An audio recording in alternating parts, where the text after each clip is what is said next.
You're very controversial. Usually the ones they can't control, they label.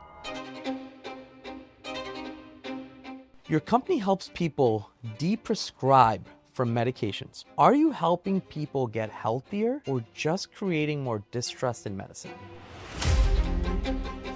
There's $127 billion of money sitting there.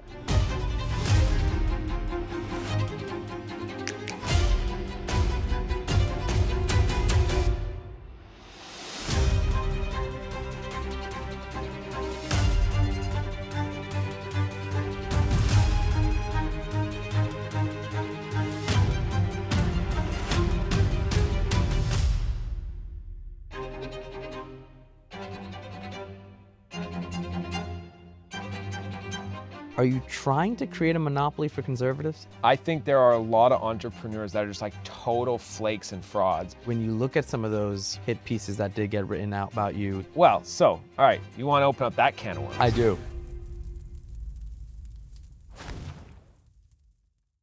Welcome back to another episode of Chew on This.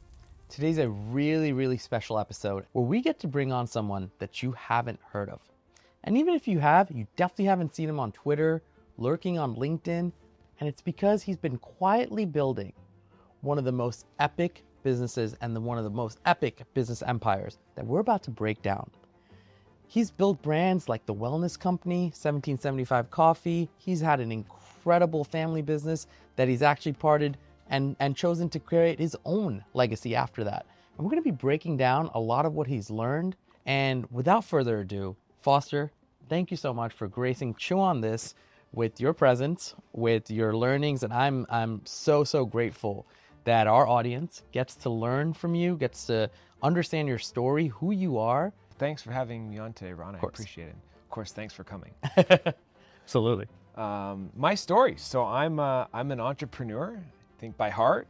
I love businesses. I've been involved in many businesses, and I've had some that have been extremely successful, and I've had some that have been spectacular failures, like any entrepreneur probably has. And I think you always learn the most from the failures. That's right. And yeah, excited to unpack it on the show today. And again, thank you for having me on. Absolutely. I think one of the most exciting parts of today's show is going to be sharing stuff like what that family business looked like, sharing some of the learnings from your failures, sharing the fact that you've built multi-nine-figure businesses, and sharing the fact that you're on your way to build a billion-dollar business too, and the vision for that. So I hope we get to unpack all of this. Otherwise, we're definitely going to be doing multiple parts on this. But let's start. You had your grandfather who's been in building a family heirloom business, who's passed it on to your father, and from there, you went on and made a decision of getting to get, a little bit of that work and get a taste of it, but then choosing and figuring out like, hey, I want to do something and build something on my own. And, I think a lot of people would say like, were you not able to handle the pressure? Are you doing this because you're trying to prove something? Are you doing this because something went wrong? Tell us. You walked away from a multi-nine-figure business that was pretty much ready to be handed to you as a silver platter. Yeah, I mean, my grandfather, he fought in World War II and came back. He drove a tank, and he came back and started a road building company that then my father stepped into at an early age and took it from a road building company into logging and lumber manufacturing and aviation, and has just been an incredible entrepreneur in his own right, and has created a lot of really great, amazing companies. And it was something that I was extremely privileged to be a part of. And it's learning, right? You're in a family business, and throughout the years, you're sitting at the dinner table and you're hearing about problem after problem after problem, yeah. and you get it ingrained in you. And so being in that environment and growing up in that environment was gave me an incredible advantage. When I graduated school, I decided to go to the school of hard knocks. And instead of going to university, and so I actually started in the logging industry. Wow. And philosophy of the family, you start from ground zero, you work way up. So I started in road building and engineering, and I was in a landing sort bucking logs and falling trees, and And that was like my start of getting into this, being surrounded by a lot of really tough professionals in the logging industry, and it sure toughens you up awfully quickly. And it's a tough business. So I started there and then got into and moved into the lumber manufacturing business to continue to learn the business and every aspect, again, from the ground up. So I started in working in the sort, where they used to take the logs out of the water or off the logging trucks, and they would go and they would cut them up into pieces before you put them in the sawmill. And that was me running the chainsaw there for a while. It's incredible. And then pulled lumber on the green chain, and then eventually I was able to graduate that to start my own business, which I didn't think would be as tough as it was. Yeah. But I was probably 21 at the time. Wow. And newly married, and Steph was pregnant with our son at that time, and that's when I decided. Married with a kid at 21. That's right. Wow. Yeah. Wow. It's incredible. Hyper focused on what I wanted to do, and wanted to follow in my family's footsteps of being an entrepreneur. And so I started in the lumber industry and was able. I created a business that created engineered wood products. And I thought, like every founder probably does at the start, this is amazing. I'm going to build it, and a whole bunch of people are going to come. And everybody's going to knock down my door to try and buy it, right? That's like the thing, right? And you get so caught up in, it's so amazing to me that I'm just going down and I'm not going to second guess it. And so I launch. And I didn't get an order. And, I'm sitting there at 21 years old.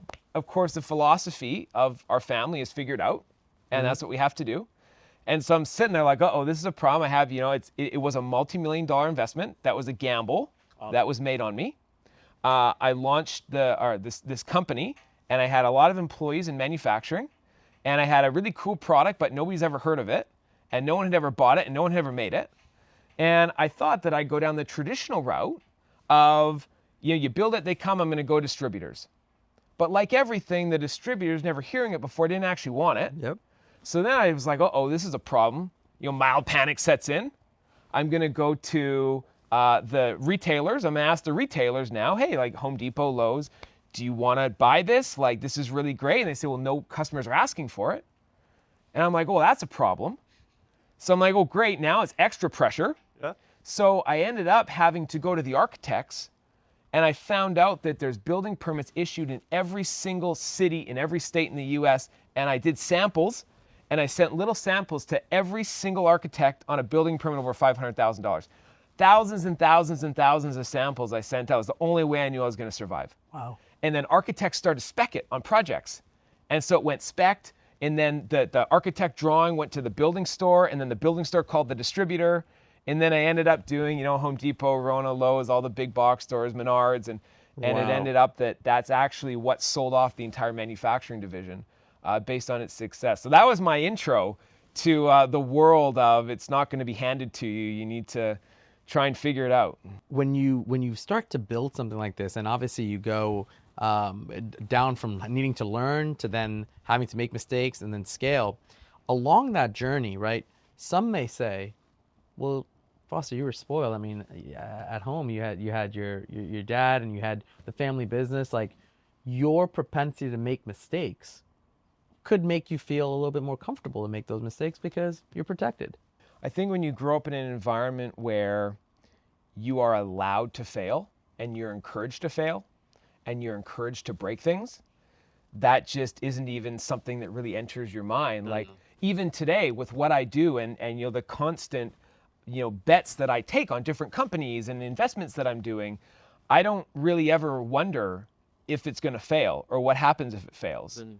I look at it like if it doesn't work, then I've learned so much, and that's an investment in my education to be better and smarter and not make the same mistake again. There was probably a point in time though, which came and you said, hey, I'm under this family umbrella.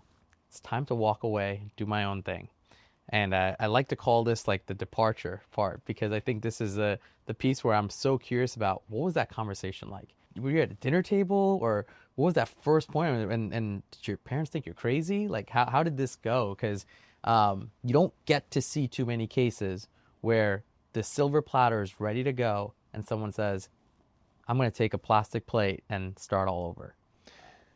there's definitely a fork in the road, and there's definitely, a more difficult path, and probably a path that has less difficulty, but its own challenges.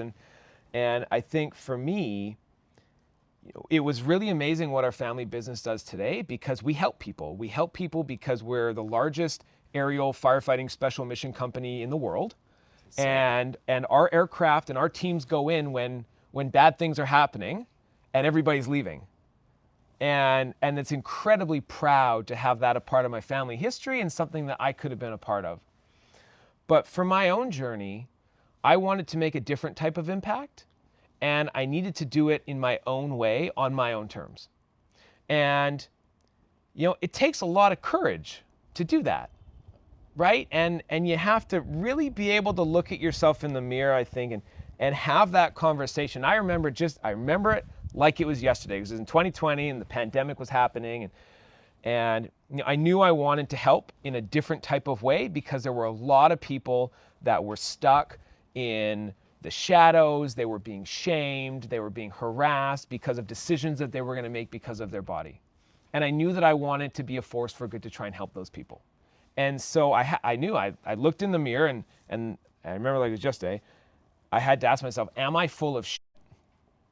Right? That was like the moment. Yep. And I remember it, and it was the defining moment, right? It was, I'm about to make a decision that's going to change my life with something that, I've only ever usually acknowledged when it's dark, in the depths of darkness, right? When no one else is around. And am I really prepared to do that? Am I really prepared to take the step out of comfort into the unknown and all of the risks that are associated with that? You talk a lot about this, the family history and the values starting at this point of helping people, helping others, right? I think sometimes people look at that message, because it sometimes is commonly said, like, oh, I started this health and wellness business because I want to help others. I want to change people's lives, right? And I think, oftentimes it gets bucketed as like, oh, well, people have this Messiah complex, where it's like, it's easy to say I want to help because it's also the most common way to feel good about starting something that's going to obviously help, right? Tell me about, like, when you look at the inner roots of what you started, right? Which is your family business is helping people in a completely different way. And what you went and started with, now the wellness company and beyond, right, is helping people in a totally different way. But at the root, it's still help. And so I'm curious, as you start to think about what you're going to go do, how do you even come across the idea of wellness, health? As it's rooted, it is still helping, but it's in a totally different route. Messiah complex. I do know a lot of people that actually do have a Messiah complex. I know. I think you know a bunch of them too. Yeah. I don't think that's what it is. I think there are a group of people that want to make a positive impact on the world. And for me, right or wrong or indifferent, I believe you're only going to be in this world once, in this body, in this form. And I don't want to have regrets, and I want to leave it all out there. And I want to be a force for good and a change, and I want to help people. It's awesome.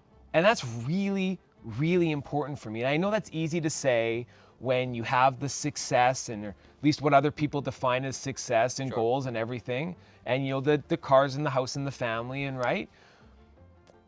But at some point, that starts to, those material components of life matter a lot less, and you really need to look again. It's that looking yourself in the mirror and saying, am I the person that I want to be, that I talk about being? Am I trying to have the impact that I actually am telling myself in the world that I want to have? And just really leaning into that. I think it's just really important. It almost sounds like when you have a lot of resources, when you have access to a lot of things, becoming true to yourself is more important than ever. And I think, like, a lot of times, for maybe some of us others are like, hey, I can kind of be not true to myself because, I need to kind of I need to go about things differently because I need to get this resource and I have to go about this. But I think what's really cool about your story is you didn't have to go after certain resources or try a certain way. You have to go out and say, do I want to look at myself in the mirror? And do I feel good about it? Yeah, I mean, when I took a step out of, the world I had with my family's group of companies and into my own, and that specific journey that I went down, I mean, there were a lot of, negative articles, and there was a lot of, people that really disliked what I was doing. And I think you just need to stay true to what your guiding light is and what your principles are, right? And in this case, if your principles are helping people, and if your principles are, again, trying to make that impact through your companies, then regardless of what comes at you, regardless of what people try and, get in your way to stop that, and it's just something you just have to put your head down and fight through. Yeah. I want to go into now this awakening phase, the introduction as well as the deep dive into the interest in the medical space, as well as how things started off with the COVID vaccines, Dr. Zelenko, doctors in general. I think this is especially important for our viewers because we have so many health and wellness brands, right, that have started their brands based on creating a product that has a solution to something that is a problem. When it came to you starting your businesses and brands, especially in the health and wellness space, you almost took like a whole different approach, which is, I'm going to go and get experts. I'm going to go and create, I'm even going to maybe tell you about a problem you didn't even know that existed, and then I'm going to give you the solution. Take me back to, this was the vaccine days. You got to meet a doctor like Dr. Zelenko. Yeah, Dr. Zelenko was one of those rare types of people in the world that was so focused on helping humanity that nothing else even made it within his peripheral. Like he was laser focused on how he could be that driving force. And he helped so many people find light in the darkness. And I witnessed it every single day. And it was one of the most, I think for me, inspiring things to watch somebody who the media absolutely destroyed. And because of what he was saying and what he stood up for and the truth that he believed was the truth with every fiber of his being. And for the last 6 months of his life, while he was fighting cancer, going through treatments, he continued the fight on like 15 interviews a day with IVs in him. And he was just one of those magnetic figures, I think. And for me, that was really inspiring to see that and watch him. And I think what a lot of brands don't realize is early on in a company's life, in a company's history, the biggest thing a brand struggles with is credibility. That's right. And so the one thing that I've been able to, I think, find some really great success with is I always, whether it was when it was in my family's company or now, surround myself with credibility, because credibility breeds credibility. Right. And I think in the health and wellness space, the credibility of our physicians, of our doctors, just like in the wellness company, we have a Dr. McCullough and Dr. Drew, and right, they're these like top of their industries that they operate in. Dr. McCullough is the most published physician cardiologist in U.S. history. Wow. Having those individuals be a part of your brand, right? That's what moves the needle in a very significant way. This medical establishment space, I think there is a lot of problems with it. There is a lot of things that are corrupt. There are elements where, things are broken. What made you feel like this is where you wanted to etch your name? I think everybody has an event that's happened to either someone they're close to or somebody they know or to themselves where they were misdiagnosed, mistreated, weren't given proper care, and that had further negative impacts. And for me, I looked at that, especially in 2020, I was watching what was happening in the world and in the United States. And I saw that at this point, you have a lot of physicians that were talking about kind of one area, and there weren't a lot hearing on the other side. And so again, wanting to try and help bring that and voice that to the front. I myself have had people close to me that I think the pharmacy companies have put profits over patience. And I think we've all had those health stories. And for me, that was a driving factor to want to be that, again, force for good that wants to try and put health and wellness before profits. And I think that there is a way to do that. I think that you can, and you should as a company, be able to be profitable off a company that focuses on being well and focuses on longevity and not just about only profiting when somebody is sick. You look at the mainstream doctors today. I think some would label them cowards. Some would label them criminals. Some would say they're lifesavers. Some call them clueless. What's your true stance? Can you generalize? How do you really go out into the market and educate people on saying, what should you be looking for? Because I think there's a part to this where sometimes you don't even know that there's something to look for, because you start into your doctor search as like, that's my doctor. Anything they say, I'm going to trust, right?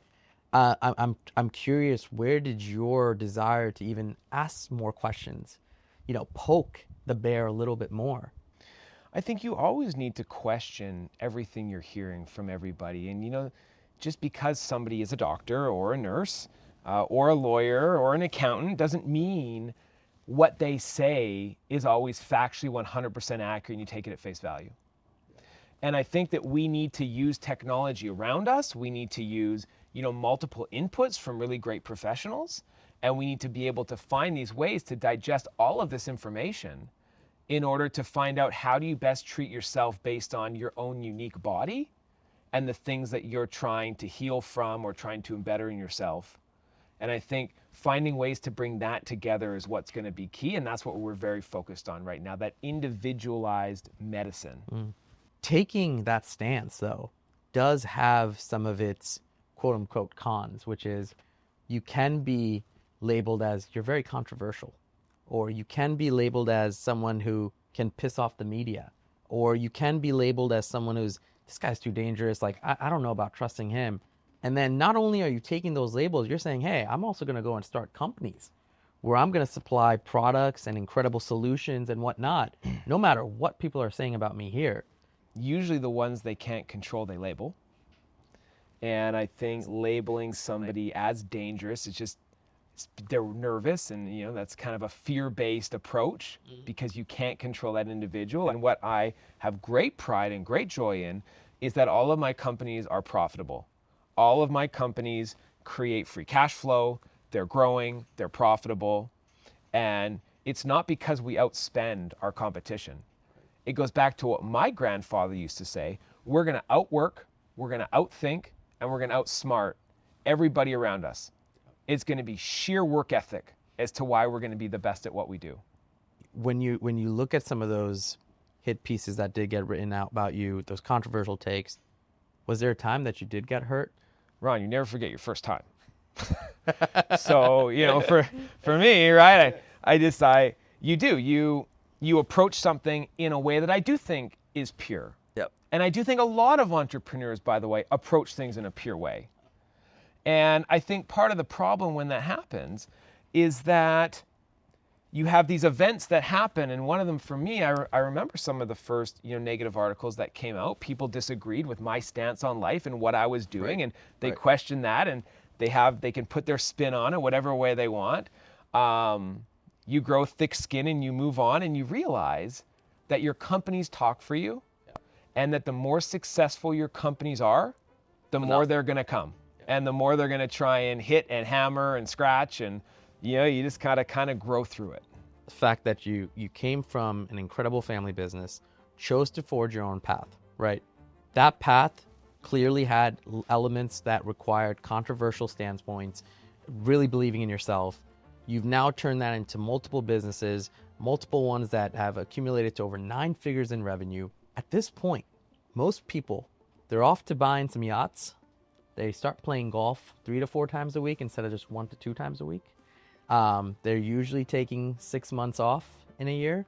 Yet, I'm sitting here with you, and I still know till this day, you still look at your day one fight as today's fight. And whether that's looking at it, how you're going to take on the pharmaceutical industry, or you're going to bring wellness to become more accessible to people, or you're going to make sure that Dr. Zelenko's legend stays on. It's incredible with what you started with is what you're still carrying through when you don't necessarily need to in a lot of people's eyes. What drives you? I will just always be the hardest worker in the room. It's just the way you're wired. There's no life balance thing that people use today that try and escape from hard work. That's all it is. This is about just sheer grind. And I love it. I love every second of it. I wake up and enjoy it, and it's exciting and it's thrilling. And I love to compete at every single level. And that's just, I think, the way some people are wired. Yeah. I've never played golf. I have no intention to play golf. I just love to compete, and I do it through my companies. And that's the culture, by the way, that's set. You set the culture at the top, right? A-team players want to work with A-team players. If you want to grind and you want to achieve a high level of success because you're really amazing at what you do, then you want to be a part of that culture. That's right. Obviously, our audience is heavy D2C, right? They're building D2C businesses, 7, 8, 9-figure businesses. I want to dive into now a little bit about the wellness company. I've had the privilege to be able to see you build this brand, and especially in the last few months from my viewpoint. And it's one of the most phenomenal things I've seen, right? I feel like you guys have like ignored platforms like Meta, TikTok, and all that stuff. Totally. You know, you could care less if they even exist almost to a point. You've taken a business, it's doing 9 figures in revenue, you're running ads on TV, you're selling products like emergency kits, you have an audience that is so, some would say niche, but yet so broad, right? And when it comes to America, what the hell is the wellness company? You know, one of my proudest things about the wellness company is every single customer acquisition is profitable on initial acquisition. It's insane. And one of the things that we've looked at Meta and we've looked at Google and TikTok and all those other places. And, you know, honestly, when I actually learned about how they track a conversion and like, it's like 7-day trail on seeing an ad, I'm like, is this legal? Yeah. Like, can they legally advertise this? And like, people actually see that as a legitimate way of doing business. Yep. And like, you have no hope of being successful if you're relying on these platforms that are designed by algorithm to suck every penny out of you to give you just enough to continue. That's right. Right? And so I think when you realize that, it forces you to think at a different level in a different way to try and do this and crack this of how do you get in front of your customer in the most cost-effective way. Yeah. I don't believe it's on Meta or Google or any of these other programmatic advertising platforms today. It's not. So you just have to be really intensely focused on where's your audience, where are the best channels, right? Every day we look at our stats on how are we doing from a return point of view on every single advertising deal that we have. And it just you find it and you crack it and then you scale it. You know, you remind me of someone who had mentioned this about another business and I forget, but you guys truly advertise, you don't market. And I think like something like that really sticks with me because when you go back to when really big brands were built back in the day, I'm talking Mad Men days, right? Those were advertising agencies. Those were advertising businesses, right? They were figuring out print, media, TV, radio, etc. And there's a part of TWC and the brands you've built that are truly still advertising, right? Versus you see D2C brands today, right? We've kind of gotten used to like, all right, I'm starting a brand. I'm going to turn on the Facebook engine. I'm going to market this product, right? And I think advertising takes a lot more purpose and intent. Marketing is a little bit more of a function of creative, funnel, did it work or not? Yeah, I'm going to make a picture and I'm going to try 5 different colors of that picture on Meta. Yeah. And I'm hoping that one of those colors with maybe that slight tweak in that picture Right. is going to create the sale. Yeah. 7-day trailing off of you, of course. Right. But just, that's just a detail. Right. Right? Right. It's amazing to see, because I think a lot of marketers today, they've chalked up the excuse of, oh, we don't know if TV works. We don't know if print works anymore. We don't know if these niche podcast channels work.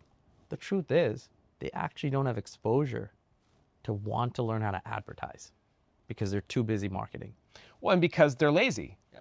Because the easy way is upload 5 variations of your picture. That's right. And put that on Meta and Google and, watch it, not be successful. Right. And then just continue to try and iterate that.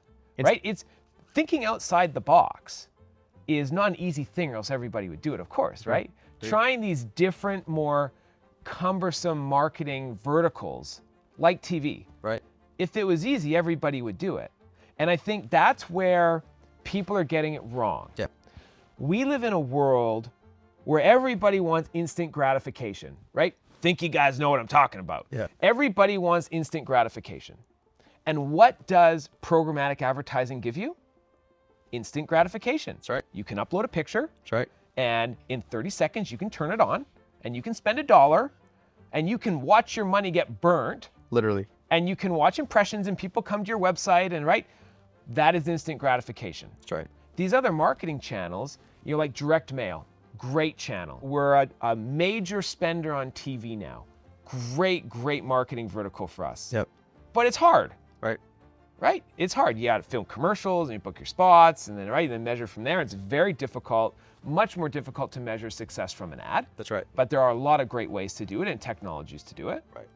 But again, like the old saying, if it was easy, everyone would do it. And that's the difference, right? Everybody uses the programmatic platforms because they're easy. And now all of the original traditional marketing angles are all underutilized. It's actually incredible. You're at not only are you at the right place, right time, but you're willing to put in the time to figure the harder pieces out. Isn't that where the best return is, though? It is. I think some of the core things you talk about come from the foundational learnings you need of true business building, which I think a lot of D2C brand owners and founders, they kind of don't even get the ability to even have to think about that, because the barrier to entry to start a business today is nothing, right? You can turn on a website in a couple of days. You can go create AI content, you can drop ship your product, and you can start an ad account on Meta in 12 minutes. Well, that's why failure is so high. Right. That's why the failure is so high.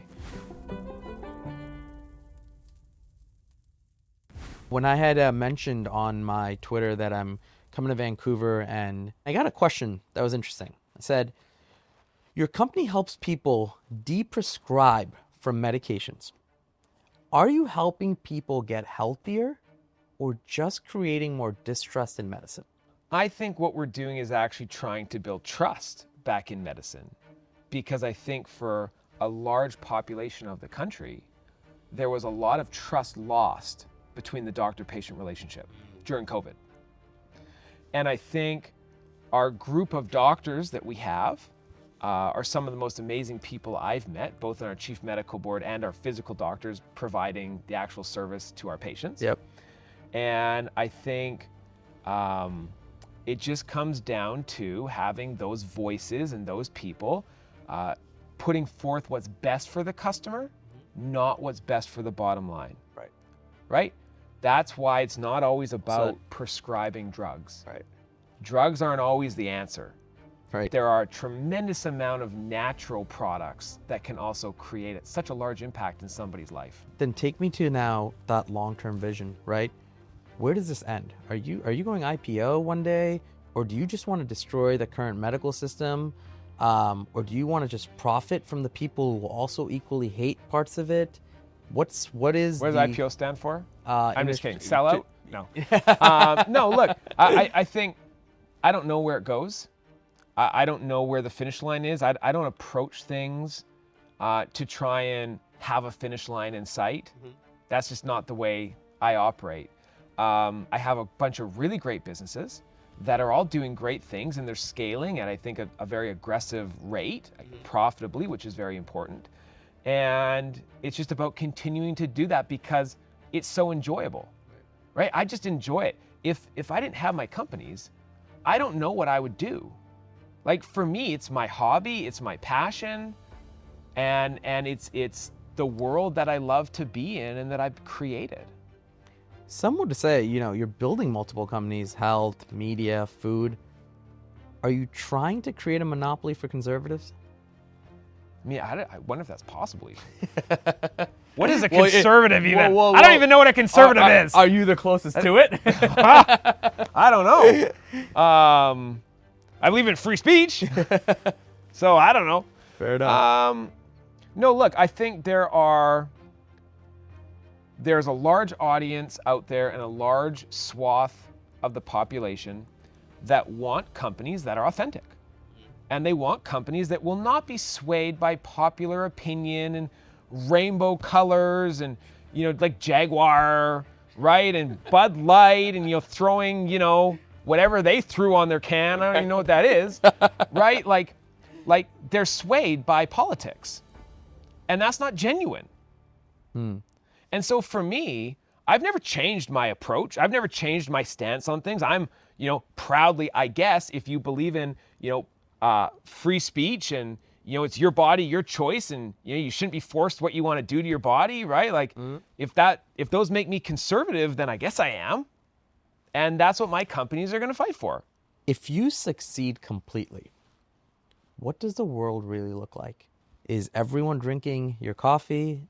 Is everyone taking your supplements? It's a good question because it's how you define success. To me, I'm accomplishing everything that I've set out to accomplish. And I am completely happy with where I am. I'm also happy where I'm going. And I don't feel the need to have like that, like world domination complex. Right. Right? Where you want to own it all. If I can help a lot of people, then I've done my job. And I have helped a lot of people already. Yeah. And do you have a number in mind? What's a lot? There's no number in anything. There's no number in what I want my companies to achieve, in how many people I want to help. I'm not driven by those types of metrics. I'm just driven by, I love it. It's my world. And I want to continue to do it the best of my ability. So some would say that complex of wanting more and more and more because you don't have a certain goal would say you're driven by greed. I reinvest every penny back into my companies. I could have a yacht. Be great, be a nice one. Could have, probably a golf course. I hate it, so I don't know why I'd buy a golf course. But every penny goes back into my companies because that's what's going to make the biggest difference and the biggest impact. So many of us as D2C founders forget that that's a core principle that defines whether you're doing this for greed or whether you're doing this for true passion. I do have cars, though. I mean, I just got to say, you do have cars. Just because everybody might have seen some of those. Like, I can't pretend like I don't have a couple cars. Of interest here. Yeah, I like those. I like four wheels, but yeah. Yeah. I think the principles you shared today, I could probably talk to you for hours on this, and I definitely am going to on multiple parts of this, but I think the principles you shared today are so important for many of us founders that are building today, because the reason we started to build is because we wanted to make money. And then we've defined that there is a purpose we can bring along while making money, so that just making money doesn't make us look greedy. Whereas I think you started with a purpose, and along the way, you're making money. And I think you can't achieve your purpose without making money, right. though. That's true. They actually go hand in hand. It is. Right? Right. But I think the part that makes it trickier for some founders like us, right, is how do you make sure one doesn't get compromised, right? Because sometimes when you're chasing the money, right, you start to forget the purpose, right?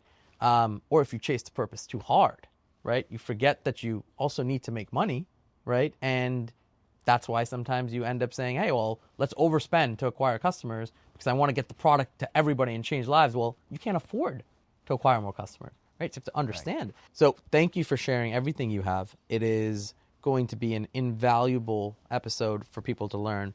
But I don't want to end on that note. I want to end on some rapid fire questions because I think there's a personality that people will get to see with some of the other content we've done with you which is incredible, and I wanna bring that out. So, That's so sweet of want to you. move with some rapid fire here. With number one being, what's a story you haven't told anyone? Tell us something that maybe some of your employees, maybe even your wife, maybe even your father doesn't know. It's hard because I think the people that really do it understand the loneliness that it creates. Do you feel lonely at different times of building, no matter at what size the company is? No, I just think that it is when you're immersed in building something that can create a very large impact and has scale. It's a lonely place. There's not a lot of people that can understand what you're carrying and the weight of that. It's powerful. And the people that rely on you to make good decisions. And that keeps you up at night, most nights. What's the biggest mistake you made leaving the family business, if you made any? You always want it to be, I think, cleaner than it is. I think, when you're in something, right, and you're born into eat, sleep, and breathing something with your family, and your family has their own dynamics, right? Of course, as everybody knows, and I think everybody can relate to that. I think when you look back on the way things happen, I try not to look back and have regrets, but at the same time, I think it's always a learning curve that you could do it differently. And to me, I probably, I would have approached it maybe in a bit of a different way, but that's life, and life is messy sometimes, and you just kind of roll with the punches. And do you still ever get FOMO? I love what they do, and I'm so proud of what they've accomplished, and I'm so proud of how fast they're still growing. And it was a really great, fun, exciting environment to be a part of, especially when it's with your family. Incredible. Different topic now. Which government agency pisses you off the most? Holy shit, you switched fast. Yeah, I switched fast. Man, we were going deep, and you switched to the we government were right again? there, but I had to reel you back out. Holy smokes. So, all right, you want to open up that can of worms. I do. So one of the reasons why I recently founded Wellness Pay is because one of the things I realized is there's $127 billion of money sitting there of people that have HSA, FSA accounts. And so so every business I've gotten into and jumped into, it was first, is the market f***ed up, right? And it's like, yeah, it is, because $127 billion sitting there. Yeah. And is there anybody doing it? It's like, well, no, there's nobody actually really doing it. So I jumped in and started Wellness Pay, which is helping customers reclaim those funds in a very easy, simple way. Right. And for brands to reclaim those for their customers. And it's probably the IRS. Needless to say. I love it. The FDA is up there too. But close it's probably second, right now, close second is the FDA. I love it. One mainstream media outlet that you would buy just to shut it down the next day. Well, if the Canadian government would sell me their self-funded CBC, I had would a probably feeling you were buy going that. there. And I'd tear it apart, inch by inch, which would be wonderful. Maybe I'd turn it conservative. Maybe the Conservative Broadcast Corporation. That'd probably even be better than shutting it down. Probably. I don't think Canada would ever sell it, though, because it's kind of like their weapon to attack Canadians that pay taxes in Canada, too. Right? So the answer for this next one can't be the IRS, but the biggest check you've ever written that wasn't for your business. I mean, I write a lot of large checks to the government for tax. So, it hurts every time. They're 7-figure checks, and let me rephrase it's not this. fun. What's been one of your favorite investments? So I have this thing, and I always invest in myself. Okay. So it's investing in me. That way, well, just think about it. If I start a company and it's a loser, and let's be honest, probably 50% of them, 60% of the companies are losers, right? Mm-hmm. To me, it's still experience because I'm learning. Because every day I'm learning, right? Right. I'm the hardest worker in the room. I'm never going to be the smartest guy in the room, right? I want to learn from everybody every second of every day. And every failure is not a failure. It's investing in me learning more to be the best version of myself. Most overrated entrepreneur. That's a tough one. I think there are a lot of entrepreneurs that are just like total flakes and frauds. You're like, I want to live forever, or the guys that are the kings of liver, and then they're on like roids and stuff, and it's like, how about this? How about we just be authentic and genuine, and not use it as a way to sell more stuff? Let's try that. Industry you want to disrupt next. I think just because wellness pay specifically in a payment processing space is kind of the next big thing that I'm working on. I think obviously I'm very passionate about the payment space and the payment industry, and how do you merge payments with health and wellness. And I think wellness pay brings the both together. And working with Jillian Michaels, who's a part of it, Dr. Peter McCullough, who's a part of it. I mean, even on our board, we have DeVay, who's the CEO of ShipBob, who's another just really amazing guy. Bringing together this group of really amazing people to try and figure out how to solve this like complex puzzle that makes it really stupid simple for people to go save a tremendous amount of money. To me, that's incredibly exciting. Yeah. Politician who sold out the hardest. Probably most people refer to him as like abbreviated 3 letters who's in the government right now. Biggest lie the medical establishment tells. I think I'm learning so much about it right now. Yeah. And like my mind gets blown all the time. like it's amazing the more you learn and the more data that's coming out. Just about the corruption and the sheer evilness. Mm-hmm. Right? Like the guy James O'Keefe just interviewed, the Johnson & Johnson guy that's like, he knew dangerous chemicals are in, baby powder. Yep. Right? Like what are we doing? Like, how could you ever do that as a human being? Yeah. Right? I don't understand. How about, sensitive topic, right? All the data coming out on the vaccines right now. Right? Guess what? Not a lot of data. Right? Social distancing. Right? It was never even a thing. Like, there was no science behind it. Right. They literally made it up. Yep. It's crazy. It is. And you see it more and more every day. More and more every day. Last 2 questions are going to be about you, Foster. One is, when did you realize you were ungovernable? It lends back to part of the reason probably why I needed to go down my own path. I'm okay to make mistakes. I want to move fast, and I want to break things, and then I'll fix them. Mm-hmm. But I have this need to just be my authentic self, who I am. Mm-hmm. And I can't have anybody beside me, over top of me, trying to control me over it, trying to hold money over it, right?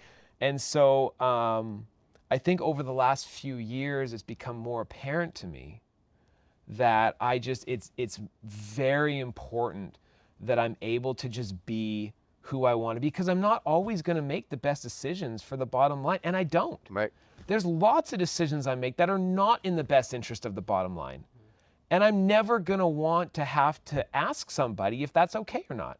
And a key example, right, when the East Palestine, Ohio train derailment happened, we gave free care to everybody. Right. We didn't really go out and talk about it. We didn't go out and get a bunch of PR for it. No, we went, and everybody that was affected by that, we offered free care to.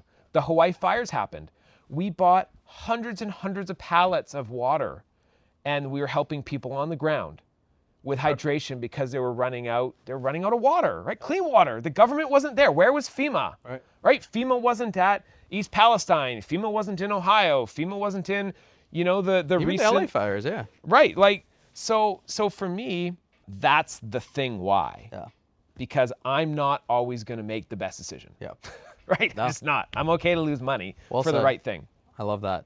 Foster, you as a founder, I've had the privilege be able to spend last couple of days with you, and I think from an awareness standpoint, right? I've been able to see you're equal parts discipline as you are, a free soul, right? You have you find time even while you're eating dinner. If you have to go and say goodnight to your kids, you get up and you go do that. You don't indulge in some of the things like drinking and maybe some of the things that people do after a tough day, right? You have this always on mentality of being able to talk about work at any point, but also ask questions about things you don't know. Tell me a little bit about your routine, how you keep learning, how you stay humble, how you keep so much time for family and preserve so much time for your team. I think approaching and just always trying to be humble. You know, I think people find success and they get this complex where they think they're better than everybody else, or they like know everything over everybody else. I mean, that's just like, you know, that's just not me, right? I mean, I think you know me well enough by now. I don't really have an ego, right? Like I try not to, I like on purpose, because I can learn from everybody. And I think the smartest, most successful people learn from everybody all the time. Yeah. I can learn from my kids. I learn a lot from you. You're a pretty smart guy. I learn a lot from everybody around me. And that's why I think I can see the landscape and I can see it shifting very quickly too. And that's why I can react and pivot. And, you know, I think that's part of the reason why my companies are so successful, because I have that ability. I agree. Always learn, always be focused on being humble, being grounded, being kind to people, not people we're competing with or our enemies, but, you know, just, you know, everybody else. You know, compete hard. Right. But, yeah, I think that's the key. Love that. It's very important. Money does not change who you are. Right. Money is just a tool to create good in the world. Right. And most people, I don't think, look at it like that. That's right. No, it's really, really well said. As I said earlier, you know, I wish I could have hours talking to you about this, but in typical Chew on This tradition, one thing we like to do is at the end, for our viewers and our listeners, if there's one thing you can share for everyone to take back, to chew on, to think about, go apply to their business, what's that one piece of advice you have? So the one thing that I think is the most overlooked piece of advice that I could give, that I literally say probably like 100 times a day, so if my team's watching this, they're probably like, oh my God, he's gonna say it again. You can only scale to the size of your infrastructure. Just think about that. You can only scale to the size of your infrastructure. Chew on that. Chew on that. If you want more from us, follow us on Twitter, follow us on Instagram, follow us on TikTok, and check out the website chewonthis.io.